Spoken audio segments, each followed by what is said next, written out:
것이다. 우리가 사회주의 할 때는 뭡니까? 개인보다는 공동체를 우선하는 인간 생활의 개선을 목적으로 부동산 문제 등의 해결을 하기 위한 방법을 찾는 시장은 굉장히 효율적이거든요. 근데 그 시장이 고장났어. 자동차 고장난 거랑 똑같아요. 그럼 고쳐야죠. 네. 시험과 관련된 부분을 지금부터 들어가 보시면 되겠습니다. 안녕하십니까.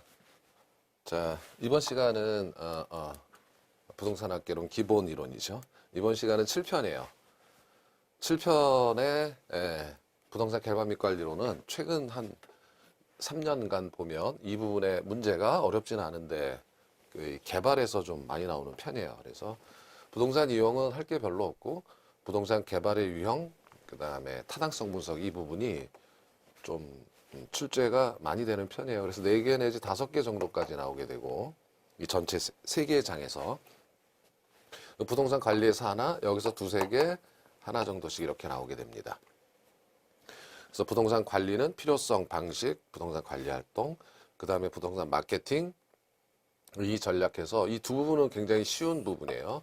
여기서도 개발의 일부만 빼면 7편은 전체적으로 어렵지 않은 파트다 이렇게 생각하시면 되겠습니다. 자, 이번 32강에서는 1장 부동산 이용 및 개발에서 부동산 이용, 뭐 이거 최요 이용이라든지 집약도라든지 토지 이용 현상 등을 간략하게 살펴보고 부동산 개발의 개념, 주체 유형, 뭐 유형 이런 것 등이 시험 문제에 나올 수 있는 그런 내용이에요. 어쩌다가 한 번씩 나오는 문제 혹은 지문에 한 줄씩 나오는 정도 비중이 있겠습니다. 따라서 이 부분에서 요걸 중시해서 정리를 해두시면 되겠죠. 이번 강에서는. 자, 먼저 부동산 이용 중에 최유효 이용이라는 것은 이거를 최고 최선의 이용이다.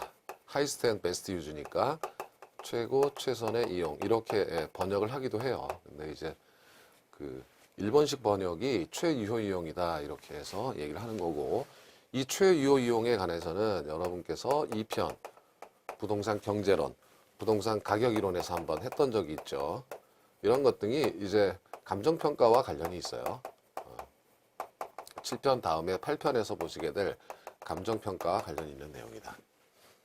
그런데 이제 여기서는 최유효 이용을 가치 추정을 하기 위해서 다루는 것이 아니라 부동산을 가장 잘 이용하는 방법이 무엇일까라는 것을 다루기 위해서인데 한계 생산력 체감의 법칙 이런 거 머리 오시면 패스해도 돼요. 그냥 수학 체감의 법칙은 중고등학교 들을 때 한번 배우셨던 거죠. 그러니까 수학 체감의 법칙이라는 것은 노동 자본을 계속 투자한다고 해서 사람 쓰고 돈 쓰고 기계 쓴다고 해서 그 추가한 만큼 수입이 계속 증가하는 것이 아니라 체감하게 돼 있다. 체감이라는 것은 투입한 만큼 이제 증가율이 수익이 나오지 않는다. 수확물이 이 뜻이에요. 그렇다면 어디까지가 최적인가를 따져야 되겠죠. 어디까지 투입하는 게 그런 의미가 있다라는 거예요. 그래서 다른 모든 생산 요소들, 생산 요소 하면 토지, 노동, 자본이 있을 텐데 그 고용 수준 일정하게 두고 토지나 건물을 계속 증대시킬 때 당연히 한계 생산력은 체감한다. 즉 수학 체감 현상이 역시 나타난다. 빌딩을 계속 올린다고 해서 올린 만큼 생산량이 계속 증가하는 것이 아니라 체감하는 구간이 존재한다 이겁니다. 그렇죠? 그러니까 그 이유는 건물은 고층화할수록 개발 비용이 체증한다. 그러니까 예를 들어서 5층짜리 2개 짓는 것과 10층짜리 1개 짓는 것. 그러니까 비용이 고층화될수록 체증할 수 있다 이거죠. 비용은 체증하기 때문에 이렇게 수확물은 체감한다라는 그런 의미예요. 여러분께서는 이 부분 단어를 통과하시고 이 그림을 한번 보시면 되겠어요. 그러니까 건축의 연면적이라는 것은 바닥 면적의 합계. 결국 건축의 높이와도 관련이 되어 있는 거죠. 그러면 그 노란색이 비용이에요. 비용은 체증한다 그랬어요. 그리고 부동산의 가치가 직선입니다. 부동산은 계속 올릴수록 가치는 이렇게 올라가지만 비용은 체증하게 되어 있다. 그러면 유효한 이용은 여기서부터 가령 이게 층으로 그냥 쉽게 해볼게요. 5층부터 20층 사이가 손해가 안 나는 구간이다 이렇게 볼 수가 있죠. 비용보다 가치가 더 높기 때문에. 그렇다면 가치가 가장 극대화되는 것은 어디인가라고 하면 최이용 상태는 어디냐면 여기에요. 가령 이게 15층이라면 이 15층을 올릴 때 비용과 가치의 격차가 가장 크죠. 이 격차가 가장 최대가 되는 이용이 최이용 상태다라고 생각하시면 돼요. 그래서 부동산의 이용도 최이용할 때는 건물의 가치와 비용을 고려해서 그 격차가 최대인 것에 이용하는 것이 옳겠다라는 정도의 내용만 여러분 들어두시면 되겠습니다. 이것은 최용의 판정 기준이라고 하는 것은 이거는 이제 2편이라든지 아까 말씀드린 8편 감정평가와 관련이 되어 있는데 8편 감정평가에서는 이렇게 배우실 거예요. 부동산 가치를 판정할 때는 최요 이용을 기준으로 해서 판정한다 이런 걸 배우시게 될 거거든요. 그러니까 가장 잘 이용하는 것이 만점입니다. 베스트 앤 하이스트 유즈 그 기준을 삼는다. 그것을 100점으로 삼고 대상 부동산이 여기에 못 미치게 또 당연히 그럴 때 감점을 해나가서 가치를 추정한다라는 것과 관련이 되어 있어요. 그래서 100점의 기준을 잡을 때는 합리적 이용이어야 한다 이거예요. 충분한 수요가 있는 이용이고 수년가가 나와야 되고 경제적으로 타당성 있는 이용이라는 그 기준이 있어야 한다는 거고 아무리 합리적이고 수익이 많이 난다고 하더라도 그것이 법적으로 허용이 되지 않는다면 이것은 최용 상태가 아니다 하는 거예요. 법으로도 타당 가능성이 있어야 되고 물리적 혜택 가능성이 있어야 한다. 자, 여기 산이 있는데 여기다가 리조트를 지어서 채용 상태 합리적이고 수요도 충분할 거고 헌법적으로도 가능하고 채용 상태라고 판정하고 싶은데 근데 문제는 여기에 건물을 지으면 전기 못 들어오고 수돗물을 뽑아 쓸 수 없다면 이건 물리적으로 채택 불가능하죠. 그래서 물리적으로도 채택 가능한 이용을 채용 상태, 채용으로 기준으로 삼아야 한다라는 얘기고 결국 최고 가치를 주는 이용이 채용 상태다 이거예요. 그리고 이제 이게 가치평가와 관련되어 있으니까 거기에 대한 최이용이라는 최고가치 이용이라는 경험적 증거를 대서 가치평가를 해라라고 하는 감정평가와 관련된 얘기다라는 거예요. 그래서 이 부분 얘기는 자 부동산을 가장 잘 이용할 수 있는 그 기준, 채용 상태의 기준은 합리적이어야 하고 합법적이어야 한다.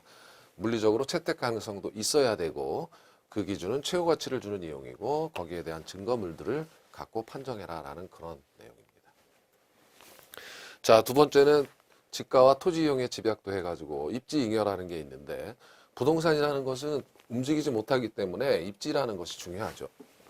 입지 조건이 좋으면 뭔가 남는 게 있어요. 그걸 입지잉여라고 한다.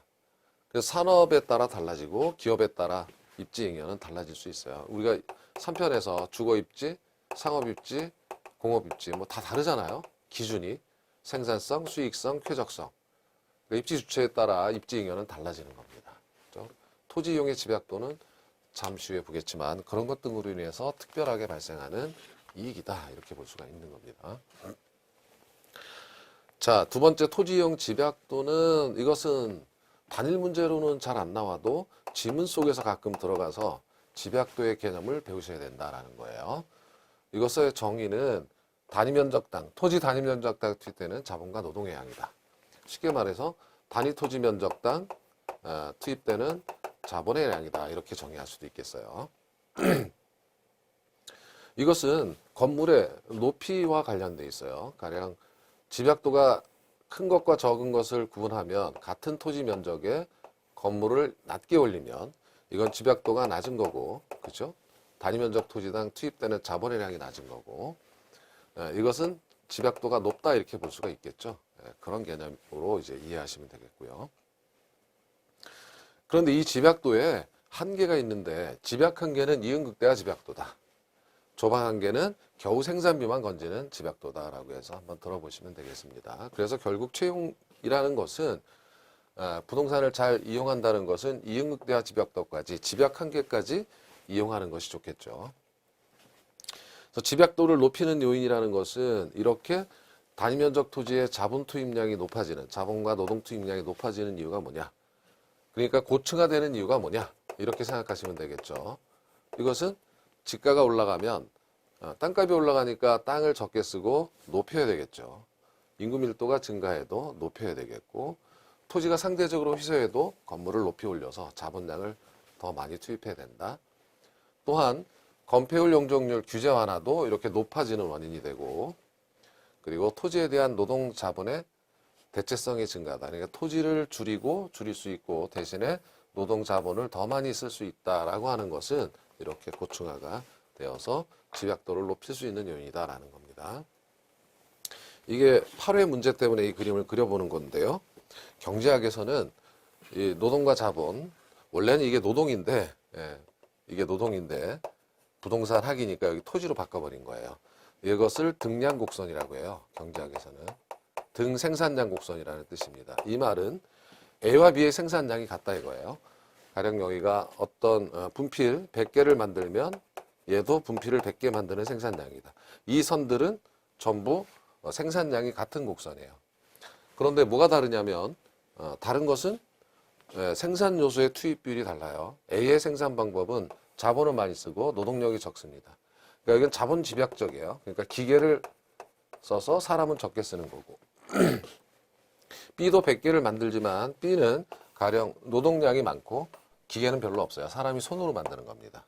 이것은 노동집약적 산업이다 이렇게 얘기할 수 있겠죠. 어찌됐든 자본 생산 요소의 투입 비율에 따라서 생산량이 같아지는 곡선을 이렇게 등량 곡선이라고 하는데, 이것을 토지로 바꿔보면은 이제 또 얘기가 달라지겠죠. 같은 내용입니다만 가령 자, 이 A하고 B는 생산량이 같은 곡선인데 A를 건물 연면적 1000평이다. 얘도 연면적 1000평이다. 그러니까 등 생산량 곡선이죠. 그런데 이걸 가만히 보면 자본 투입량이 달라요. 얘는 토지를 조금 사용하고 자본을 많이 사용했기 때문에 건물이 굉장히 고층화되어 있을 거고, 얘는 토지를 많이 사용하고 자본을 줄였어요. 그래서 이렇게 옆으로 이걸 눕혀버리면 연면적은 같지만 이렇게 토지를 많이 사용하고 돈을 덜 썼어요. 자, 이것이 생산 요소의 대체성이에요. 바꿀 수 있는. 그죠? 토지에 대한 자본의, 사실 이런 거는 안 봐도 되지만 자본의 대체성이 크다라는 것은 이렇게 되는 거예요. B에서 A로 간다는 거예요. 토지를 적게 사용하고 자본으로 대체했잖아요. 크다는 것은 토지가 집약적으로 이용된다는 거죠. A처럼. 이것을 의미하는 거고, 반대의 경우에는 토지가 조방적으로 이용된다는 거예요.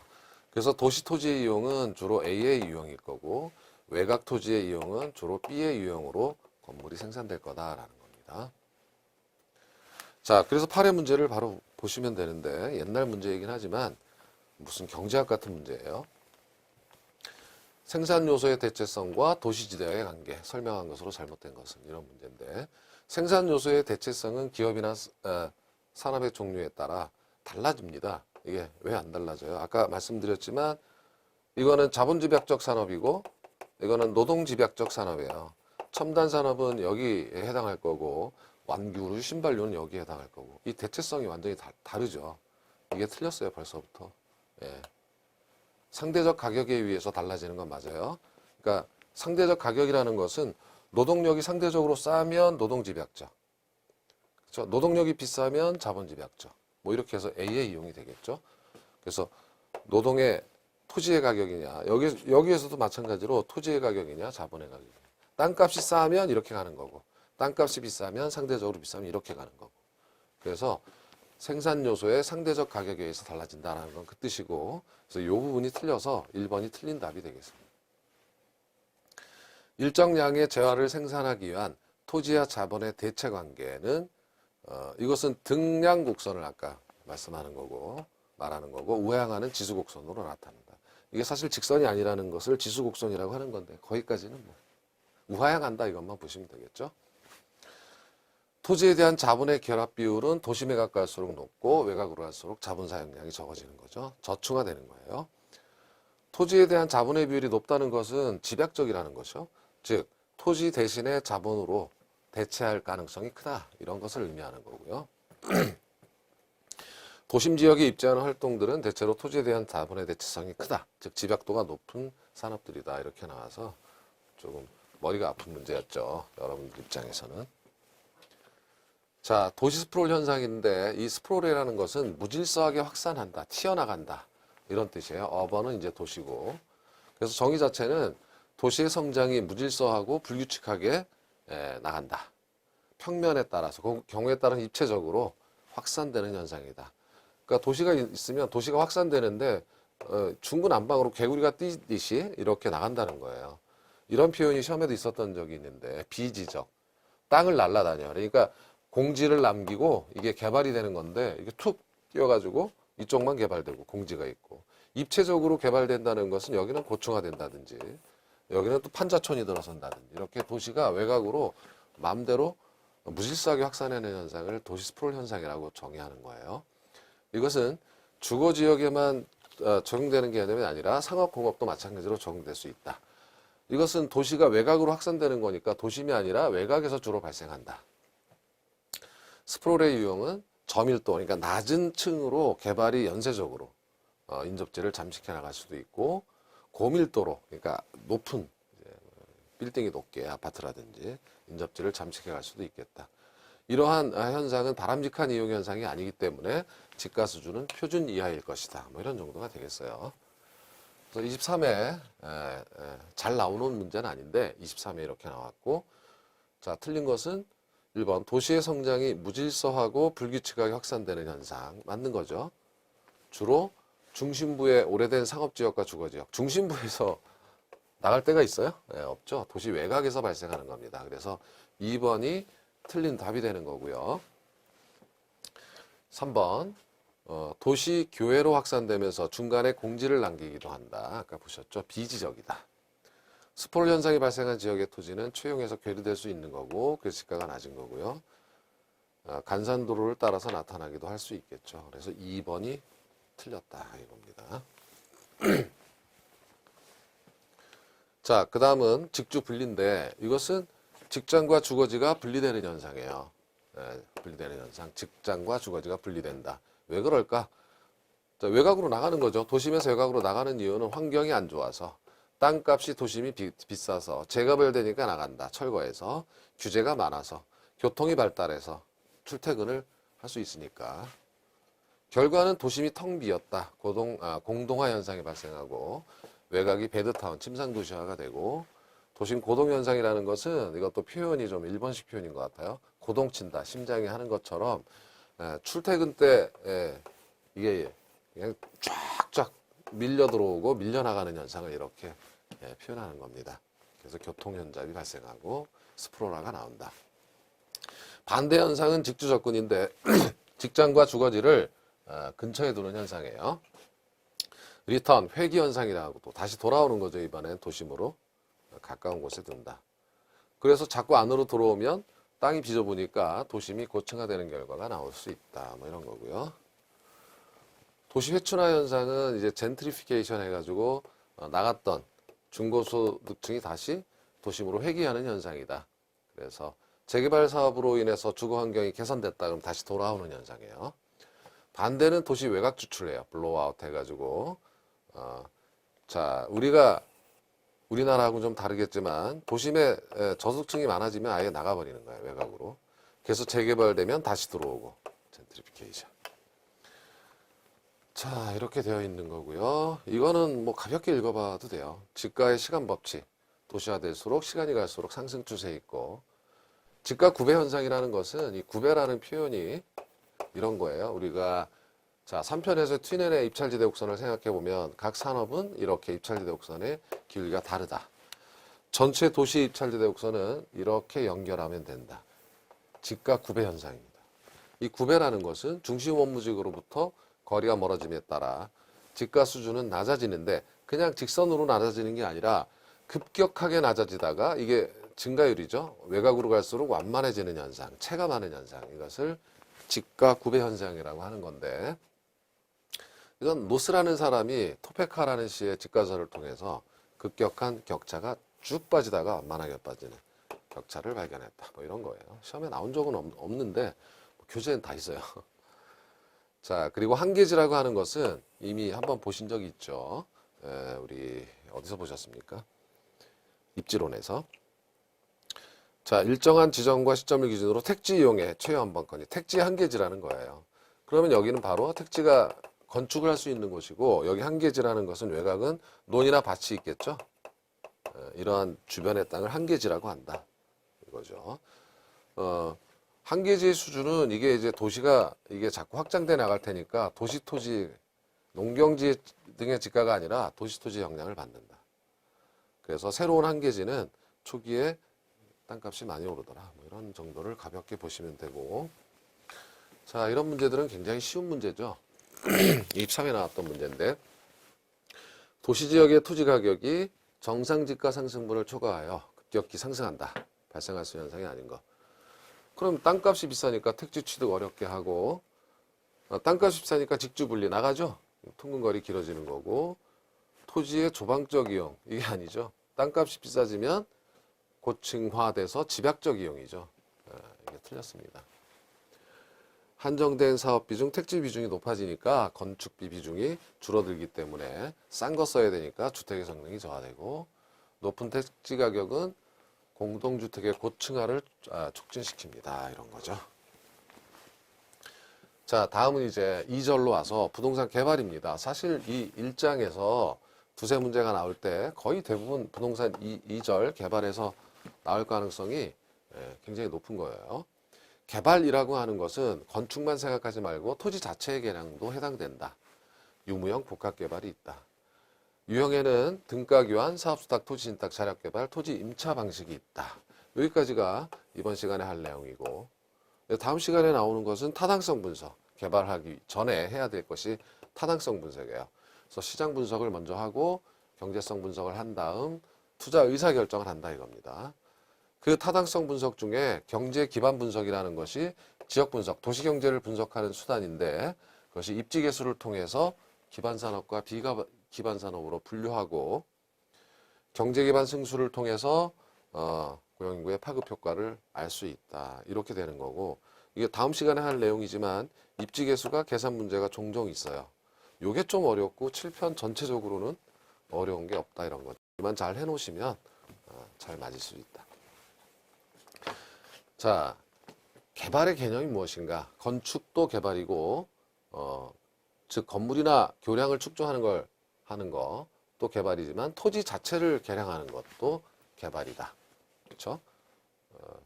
택지로 만든다든지 농지를 택지로 만든다든지 이런 거죠. 자, 그래서 건축에 의한 개량과 토지 자체, 도로공사, 배수공사 이것도 개발이다. 부동산 개발이다 이겁니다. 건축사업이나 토목공사 같이 토지 외형을 변화시키면 이게 형태가 변하니까 유형적 개발이라고 하고, 그런데 무형적 개발도 있어요. 이 무형적 개발은 용도 지역지구의 변화, 가령 농지를 택지개발구역으로 지정했다. 그러면 토지의 물리적 변화는 없지만 이것도 개발이다. 무형적 개발이다. 이 두 가지를 합쳐서 복합개발이다 이렇게 얘기하는 거예요. 복합개발의 형태는 신도시 개발에서 주로 볼 수가 있어요. 신도시를 개발할 때 택지개발구역으로 지정한 신도시 지역으로 지정해서 무형적 개발을 한 다음 토지나 건축물을 축조하니까 복합개발이 이루어지는 거죠. 그러면 부동산 개발은 누가 하는가라고 하면 공공이 할 수도 있어요. 제1섹터, 가령 LH공사 이런 데 있죠. 한국토지주택공사. 그리고 지자체, 뭐 지방공사라든지 국가도 할 수가 있고, 뭐 이런 공기업도 할 수 있다. 이런 공공이 하는 개발을 공영개발이라고 한다. 그래서 공공 부분은 1섹터다 이렇게 얘기하는 거예요. 택지 개발은 주로 공공 부분에서 하게 돼 있죠. 하고 있습니다. 자, 민간 부분은 2섹터라고 하는데 주택 건설업자라든지 민간 기업, 또 토지 소유자 조합이라든지 개인이 민간 부분의 개발 주체가 되는 거고요. 제3섹터 하면 이 둘이 합쳐진 겁니다. 그래서 민관 합동이에요. 그래서 공적 주체, 민간 주체가 공동 출자해서 제3의 형태로 만드는 공사혼합법인의 형태다. 이렇게 되는 겁니다. 그러면 공적 주체는 행정력에 강하고 민간 주체는 자금력이 있고 또 효율성이 있지 않습니까? 그래서 이렇게 합쳐지는 건데 주로 공공성이 강한 지역개발 혹은 도시개발에 이러한 제3섹터 개발이 활용될 수 있다.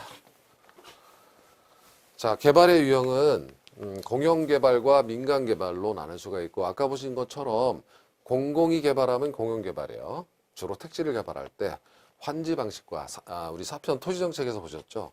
수용 방식 혹은 혼합 방식으로 이렇게 개발하는데 공공이 개발하는 민간 개발은 아까 보셨던 민간의 토지 소유자라든지 기업 등이 개발하는 거예요. 자체 개발할 수도 있고 공동 개발할 수도 있다. 그래서 자체 개발은 별 게 없죠. 근데 요 공동 개발은 좀 형태가 다양하고 그것이 잠시 후에 나오게 될 주요한 내용이다 이거예요. 그리고 개발 유형에는 신개발과 재개발이 있는데 신개발은 말 그대로 새롭게 개발하는 거예요. 건축이 가능한 택지로 전환해서 개발하는 것이고 재개발은 구도시 개발을 의미한다. 그래서 재개발의 유형은 여러분께서 많이 보셨을 거예요. 서울시가 얼마 전까지 다 재개발 많이 했죠. 이명박 정권 때. 아예 그냥 다 쓸어버려. 그럼 철거 재개발이에요. 건축물이 전반적으로 악화된 지역에서 한다라는 거죠. 자, 그래서 정상적인 경제활동을 하기가 어렵다 그러면 철거해버리고 다시 한다 이거예요. 그래서 핵심은 이건 어려운 게 없어요. 기존 건축물의 철거, 시가지 정리와 경신.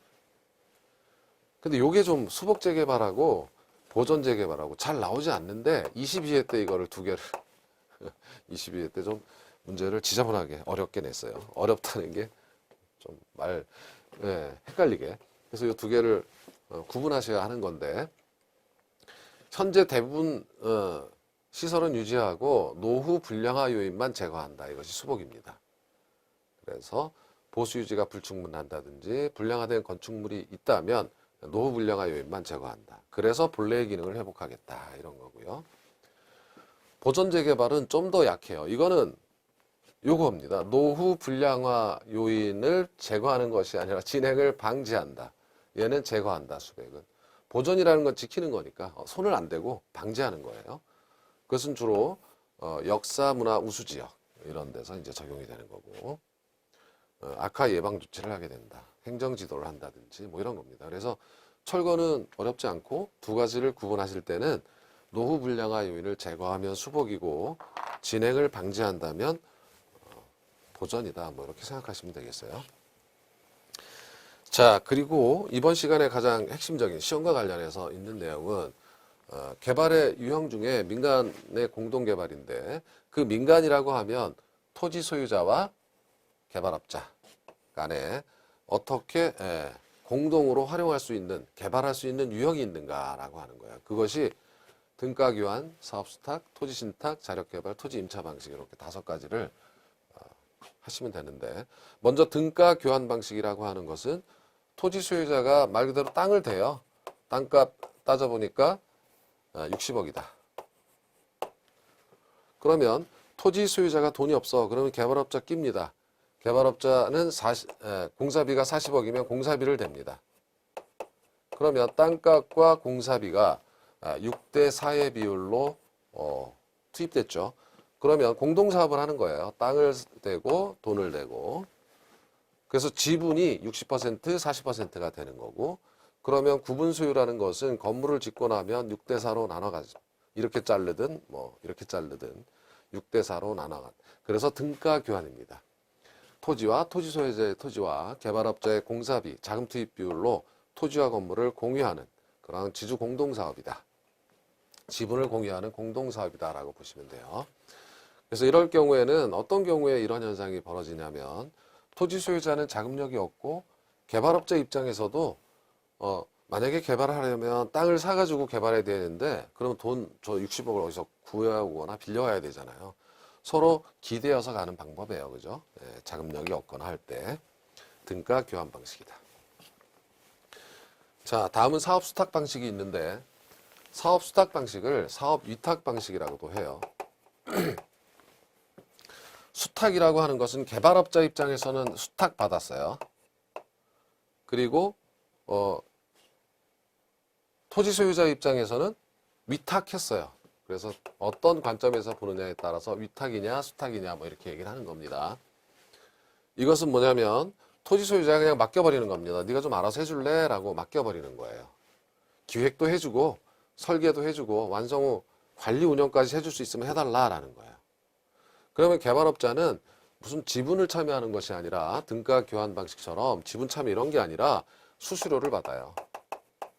수수료를 받는데 기획 수수료, 설계 수수료 이런 걸 다 받는 거고 만약에 100% 임대라면 임대 보증 혹은 분양을 보증한다면 그 수수료도 받겠죠. 이 수수료가 높겠죠. 예, 다 해준다 이거예요. 그러니까 수수료를 받는 거고 결국 토지 소유자가 사업 주체가 되는 겁니다. 그러니까 토지 소유자 명의로 사업이 진행이 되는 거예요. 예를 들면 그 돈을 빌릴 때도 어떻게 됩니까? 은행 가서 돈을 빌릴 때도 땅 주인이 빌려야죠. 사업 주체가 여기니까. 그러면 토지 소유자가 사업 주체이고 자금을 조달해서 여기 주는 겁니다. 그럼 개발업자가 건설회사에게 공사를 발주하겠죠. 그래서 건물이 나오면 여기 주는 거고. 그럼 여기서 이제 임대차로 들어가겠죠. 임대차로 들어가서 만약에 100% 임대 보증을 해준다 그러면 임차인을 모집해서 임대료를 받고 보증금을 받고 자기 수수료 떼고 이쪽으로 주겠죠. 이런 관계가 사업 수탁 방식이에요. 시험에서는 이게 얘하고 잠시 후에 비교하는 것이 자주 나오고 그래서 얘는 토지 소유자 명의로 사업이 진행된다. 사업 주체가 토지 소유자다 이런 거. 얘는 개발업자는 수수료만 받는다. 이것이 이제 자주 나오는 내용이에요. 왜 자주 나오냐? 이 토지 신탁하고 헷갈리기 때문에 그래요. 같아요. 내용은 거의 경제적 효과는 같은 겁니다. 전문가한테 맡긴다 이거예요. 전문가한테 맡기는데 이번에는 어떻게 되냐면 소유권을 이전시켜요. 자, 5편 금융론 할 때 6편 우리가 뭘 배우셨어요? 유동화 신탁이라는 걸 하면서 신탁이라는 개념을 한번 봤어요. 신탁이라는 것은 부동산 신탁이라고 하는 것은 전문가에게 부동산을 맡기는 겁니다. 왜 맡기냐면 돈 빌리려고 담보신탁 금융론에서 보셨죠?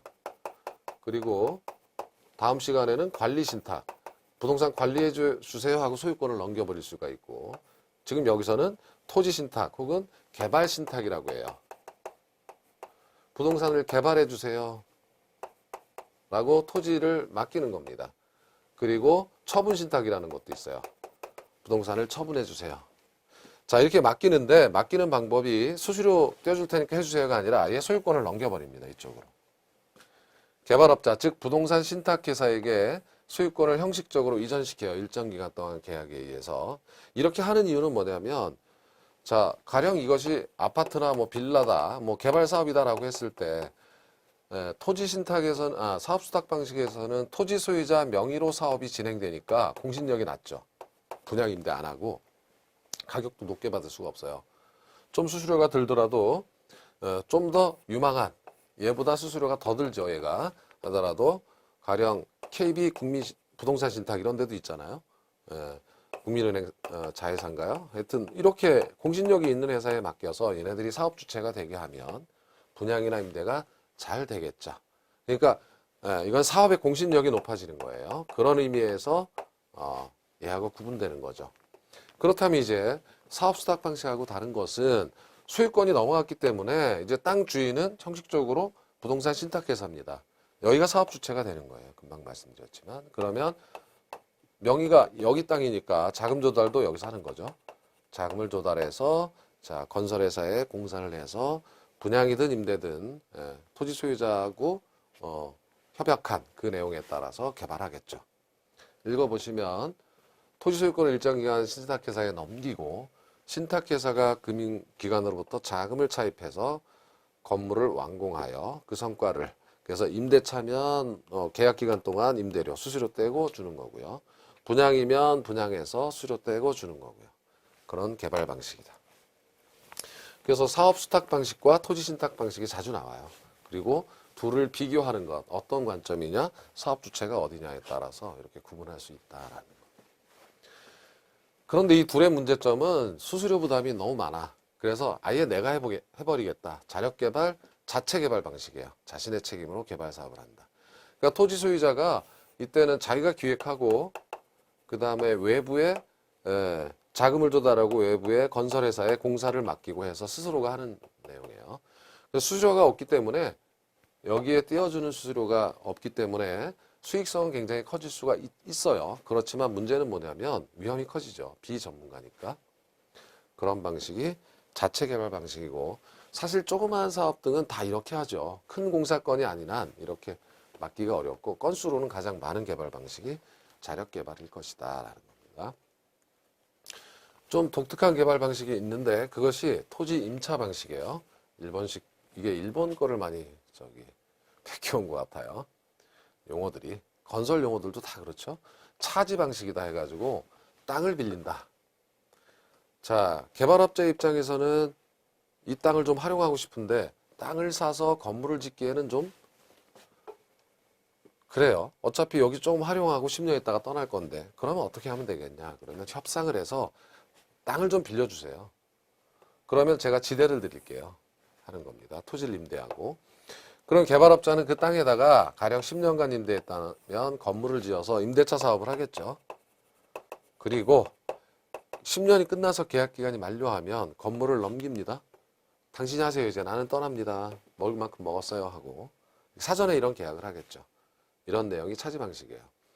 그래서 개발업자가 토지 소유자로부터 특정 토지에 대한 이용권을 설정받고 그 토지에 건물을 건축하여 차지권부 건물 해서 양도 또는 임대해서 혹은 개발업자가 직접 이용할 수도 있고 해서 일정 기간 동안 사용하고 건물은 유상으로 양도하고 토지는 반환하고 계약을 끝내는 거겠죠.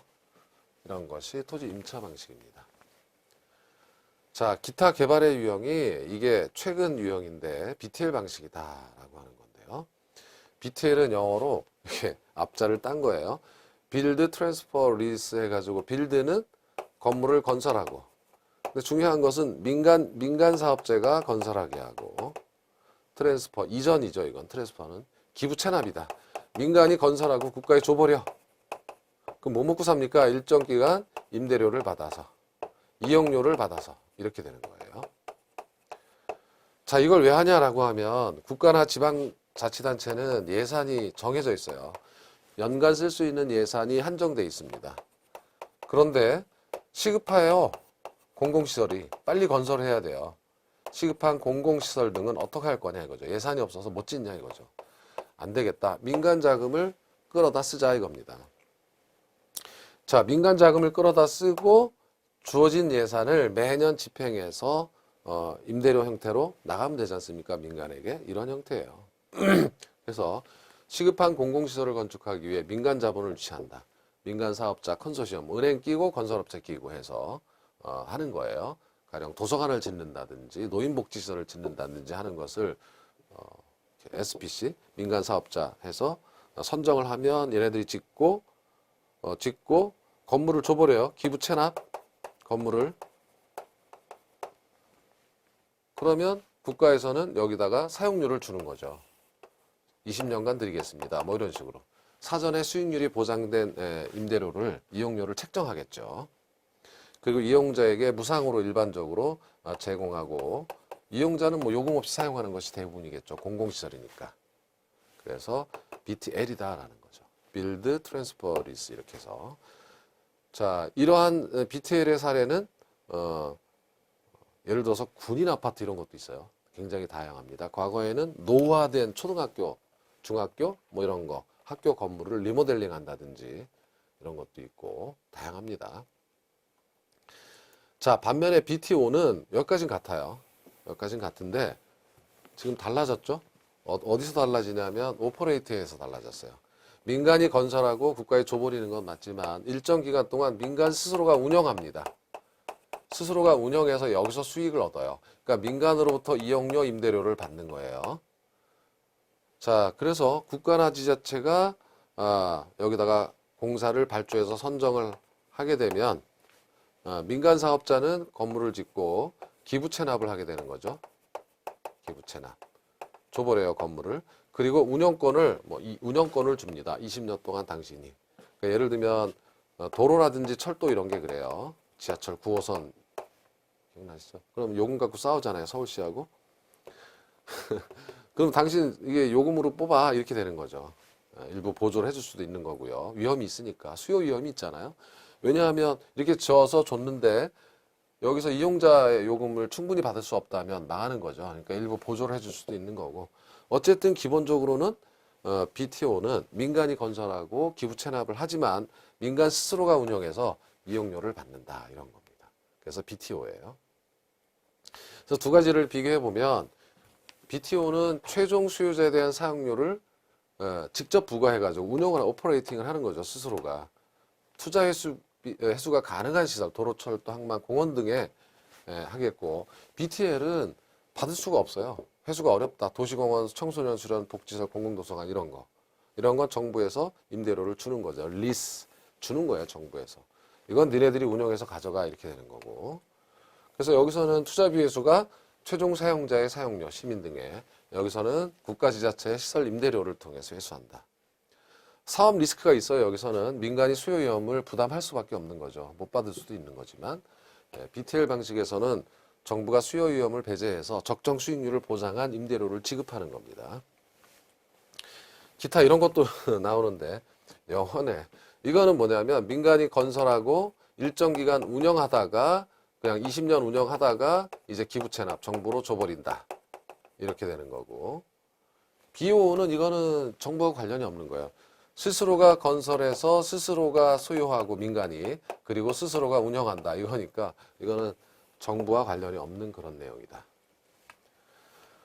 자, 기타 개발 방식 플러스에서는 공사비 대물 변제형인데 공사비를 돈으로 줘야 되는데 물건으로 줘요. 되게 웃기죠? 이런 거. 공사비를 근데 등가 교환 방식이 이런 형태라고 볼 수가 있는 거예요. 왜 그러냐면 자, 토지 소유자 입장에서는 건물을 짓고 공사비를 개발업자한테 줘야 되는데 이게 나눴죠. 그러니까 사실은 이 건물을 공사비를 물건으로 준 그런 형태. 토지 소유자 입장에서는 그런 게 되겠고 과거에 미분양 때는요. 그 시행사들이 분양이 안 되니까 공사비를 아파트 건물로 줘버렸어요. 그런 적도 있었죠. 미분양 될 때. 이런 거는 공사비 대물 변제예요. 공사비를 분양금으로 준다 이거예요. 그러니까 이 분양금이라는 것은 선분양에서 가능하죠. 공사비가 공사기간 동안 계속 나가야 되는데 일정 기간 동안 선분양을 받지 않으면 줄 수가 없잖아요. 그래서 선분양 시에서는 시행사가 분양금 받아가지고 공사비를 준다. 투자자를 모집할 수도 있어요. 우리 신디케이트 리츠 금융론에서 배우신 거고 컨소시엄을 구성할 수 있는데 이것은 대규모 개발 사업인 경우에 여러 연합법인이 들어와서 수행하는 방식이다. 사업의 안전성을 확보할 수는 있겠으나 시행이 더디겠죠. 사업 주체가 여럿이라서 책임 회피 현상도 나타나고 턴키 방식은 키 하나면 끝난다. 일괄수주 방식이에요. 한 업체한테 다 줘버린다. 자, 재원 조달, 토지 구매, 설계, 시공, 운전까지 모든 서비스를 발주자 하나에게 줘버리는 겁니다. 그래서 우리나라에서 이제 기본적으로 최저가 낙찰 제도가 있는데 관급공사를 줄 때 최저가 낙찰 제도로 하면 부실시공 우려가 있잖아요. 다 싸게 써낼 테니까 따려고. 그러나 이것은 부실시공이 적어요. 사업 속도가 빠르죠. 한 업체한테 줘버리니까. 근데 문제는 이런 경우에 돈이 되니까 입찰에서 극심한 로비 현상이 나타날 수 있다. 자, 문제를 한번 살펴보면 15회예요. 거리가 먼 거. 공영개발은 외부 효과로 인한 부동산 시장 실패를 보전하고 토지의 계획적 이용을 통해 효율성을 제고할 수 있다. 그래서 공공이 들어간다. 등가 교환 방식의 경우 토지 소유자가 토지 제공, 개발업자가 건물을 건축, 기여도에 따라 지분을 갖는다. 각각. 사업 수탁 방식, 사업 전반이 토지 소유자 명의로 진행되며 개발 지분을 이건 틀렸어요. 개발 지분을 개발업자가 공유하는 게 아니죠. 수수료 받아가는 거지 지분을 가져가는 게 아니에요. 지분을 가져가는 건 등가 교환 방식밖에 없어요. 그래서 얘가 틀린 답이다. 토지 신탁 방식의 경우 토지 소유권이 형식적으로 신탁회사에 이전된다고 했고 신탁회사는 약정에 의해 수익증권, 당신이 이익을 받을 권리가 있으니까 형식적으로 수익증권 발행해서 이익을 주는 거예요. 자, 대규모 개발 사업은 컨소시엄 구성할 수 있다. 이런 내용이에요. 17회. 이건 굉장히 쉬운 단답식이네요. 부동산 개발 방식 중 사업기간 동안 형식적 소유권 이전 행위가 발생하는 것. 이것은 바로 토지 신탁 혹은 개발 신탁이다. 자, 정부는 사회 간접 자본 시설을 확충하기 위해 민간 사업 방식 활용한다. 다음에 활용하는 방식은 민간이 개발한 시설의 소유권을 준공과 동시에 공공에 귀속시킨다. 자, 민간이 개발했다. 빌드, 트랜스퍼. 공공에 귀속시켰다. 사업 시행자인 민간은 일정 기간 시설 운영권을 가지며 공공은 그 시설을 공공이 임차하여 사용한다. 리스, BTL이에요. 그죠? 바로 답이 4번이 되는 겁니다. 이런 것은 우리나라에서는 학교 건물, 기숙사, 도서관, 군인 아파트. 자, 민간의 부동산 개발 사업 방식. 1번 자체 개발 사업은 불확실하거나 위험도가 큰 부동산 개발 사업에 대한 위험을 토지 소유자와 개발업자 간에 분산할 수 있다. 이것은 혼자 하는 건데 어떻게 분산합니까? 그죠? 이게 틀렸어요. 시행사 끼지 않고 하는 거예요. 컨소시엄, 출자회사 간 이해조정 필요하고, 사업 위탁 방식은 사업 시행을 의뢰하고 개발업자는 수수료를 받는 거라 그랬어요. 지주 공동 사업이에요. 이것은 등가 교환 같은 거죠. 개발업자가 공동으로 시행하는 방식. 소유자는 토지 제공, 개발업자는 노하우 제공, 서로 이익 추구. 토지 신탁은 형식적 소유권 이전. 그래서 수익자에게 이익은 돌려주고 수수료 받는다. 자, 부동산 개발 옳은 거. 공공개발은 2섹터 개발. 공공개발하면 1섹터죠. 벌써 여기서부터 틀렸고, 민간이 자본과 기술을 제공하고 공공기관이나 등 부분을 담당한다. 이거는 3섹터 개발이죠. 공공개발이 아니라 제3섹터 개발입니다. BTL, 사업 시행자가 시설을 준공하고 빌드, 소유권을 보유하면서 own, 시설의 수익을 가지는 일정 기간 경과 후 시설 소유권을 국가, 지자체에 트랜스퍼한다. BOT죠. 자, 사업 시행자가 시설의 준공과 함께 빌드, 소유권을 국가 또는 지자체로 이전하고 트랜스퍼, 해당 시설을 국가나 지방단체에 임대하여 수익을 낸다 하면 리스죠. BTO가 아니라 BTL입니다. BOT, 시설의 준공과 함께 빌드, 시설의 소유권이 국가, 지자체에 넘어가고 트랜스퍼, 사업 시행자가 정해진 기간 동안 시설의 운영권을 가진다. 오퍼레이팅. BTO죠. 영어 시험 앞자리예요. BO, 이건 시설 준공과 함께 시행자가 소유권을 갖고 own, 그 다음에 운영권, 오퍼레이팅. 그래서 5번이 맞는 거죠. 그래서 1번부터 4번은 틀렸고 5번만 맞아요. 26회. 자, 민간 개발 방식 틀린 거. 자체 개발 사업에서는 사업 시행자의 주도적인 사업 추진이 가능하나 위험성을 높일 수 있어. 위관리 맞죠? 관리 능력 필요하고. 토지 소유자가 제공한 토지에 개발업자가 공사비를 부담하여 부동산을 개발하고 벌써 등가 교환 방식이 나오는 거고요. 토지 신탁 방식과 사업 수탁 방식은 형식의 차이가 있으나 소유권을 이전하고 사업주체가 토지세에 낸다. 이거 틀렸네요. 완전히 다르죠. 그러니까 소유권을 이전하고 사업주체가 토지 소유자가 된다는 거 말이 앞뒤가 안 맞죠. 소유권을 이전하는 것은 토지 신탁 방식이고, 그래서 토지 신탁 방식에서는 부동산 개발업자가 부동산 신탁회사가 사업주체가 되는 거고. 그래서 뭐 엉망으로 틀렸어요. 그래서 3번이 틀렸고요. 자, 이거는 컨소시엄 구성 방식에 관한 설명이고, 얘는 토지 소유자가 사업 시행하면서 공사를 발주하고 공사비 지급, 분양금 지급한다면 분양금 공사비 지급형. 이렇게 해서 3번이 황당하게 틀린 게 보이시죠? 자, 이번엔 OX 533쪽에 있는 내용 중에 이번 시간에 관련된 내용만 해보기로 하면, 최유효 이용이란 다소 불법으로 부동산이 이용되고 있더라도 실제 이용을 기준으로 최적인가를 판단한다. X입니다. 합법적 이용만이 최용 판정 기준이에요. 집약도란 생산 요소의 대체성이고, 도심지역 건물이 고층화되는 이유는 토지 대신에 자본 결합 비율이 높다. 땅 조금 쓰고 고층화한다. 사업 수탁 방식에서 사업 주체는 토지 소유자, 자금과 차입의 변제도 토지 소유자, 개발업자가 아니에요. 자, 4번 토지 신탁 방식에서 사업 주체는 토지 소유자이고, 이것도 틀렸네요. 부동산 신탁회사고, 사업 수탁 방식에서는 토지 소유자가 되는 거죠. 그래서 X입니다. 자, 이렇게 해서 이번 시간에 한 내용은 7편이었고, 7편에서 여기 부동산 이용과 부동산 개발 중에 부동산 개발의 이게 아니고 부동산 개발의 개념과 주체 유형, 특히 이제 부동산 개발의 유형을 살펴봤고요. 다음 시간에는 2절을 마무리합니다. 그 2절에는 부동산 개발의 과정, 타당성 분석, 위험 분석 해가지고 요 3개를 정리하도록 하겠습니다. 이번 시간 여기서 마치겠습니다. 고맙습니다.